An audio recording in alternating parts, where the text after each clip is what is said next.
কার্তিক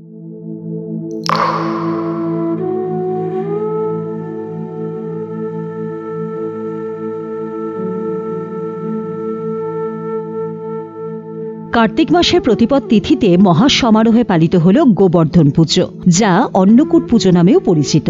ভক্তরা এই শুভ দিনে ভগবান শ্রীকৃষ্ণ ও গোবর্ধন পর্বতের পুজো করে। ভগবান শ্রীকৃষ্ণকে এদিন 56 ভোগ নিবেদন করা হয়।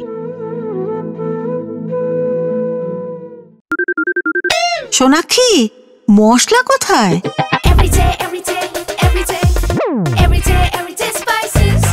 এভরিডে মশলা, দেশের স্বাদ। রামকৃষ্ণ আইভিএফ সেন্টার, মা হওয়ার স্বপ্ন পূরণ।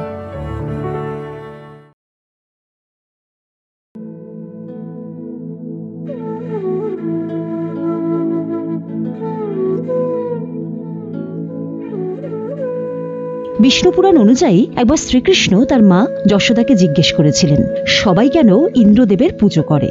মা যশোদা ব্যাখ্যা করে বলেছিলেন, মানুষ ইন্দ্রদেবের পুজো করে বৃষ্টির আশায়, যাতে চাষবাসের জন্য জল পাওয়া যায়, গরুর খাদ্য জন্মায় এবং শস্য উৎপাদন ভালো হয়। কিন্তু ছোট্ট কানহা এতে সন্তুষ্ট হননি। তিনি বলেন, ইন্দ্রদেবের পরিবর্তে গোবর্ধন পর্বতের পুজো করা উচিত, কারণ পর্বতই গ্রামবাসীদের পর্যাপ্ত বৃষ্টি পেতে সাহায্য করে। এরপর শ্রীকৃষ্ণ গ্রামবাসীদের ইন্দ্রদেবের নামে বিপুল খাদ্য নিবেদন বন্ধ করতে বলেন এবং সেই খাদ্য নিজেদের পরিবারের জন্য ব্যবহার করার উপদেশ দেন।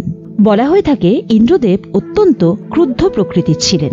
যখন তিনি দেখলেন যে মানুষ তার পুজো বন্ধ করে দিয়েছে, তখন তিনি রুষ্ট হয়ে প্রতিশোধ নিতে শুরু করলেন প্রবল বর্ষণ।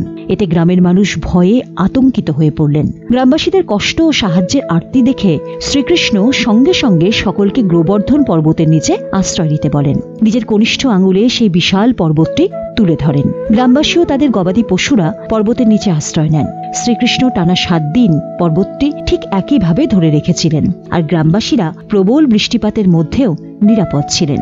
তখন দেবরাজ ইন্দ্র বুঝতে পারেন, এই ছোট্ট বালক আসলে ভগবান বিষ্ণুর অবতার। তিনি সঙ্গে সঙ্গে শ্রীকৃষ্ণের চরণে লুটিয়ে পড়ে ক্ষমা প্রার্থনা করেন। এভাবেই শ্রীকৃষ্ণ ইন্দ্রের অহংকার ভেঙে দেন এবং নিজেই বিশ্ব ব্রহ্মাণ্ডের শক্তির কেন্দ্র হিসেবে প্রমাণিত হন। শ্রীকৃষ্ণ গোবর্ধন পুজো হল ভক্তদের এক ক্ষুদ্র প্রচেষ্টা, প্রভুর প্রতি তাঁদের কৃতজ্ঞতা প্রকাশের একটি মাধ্যম।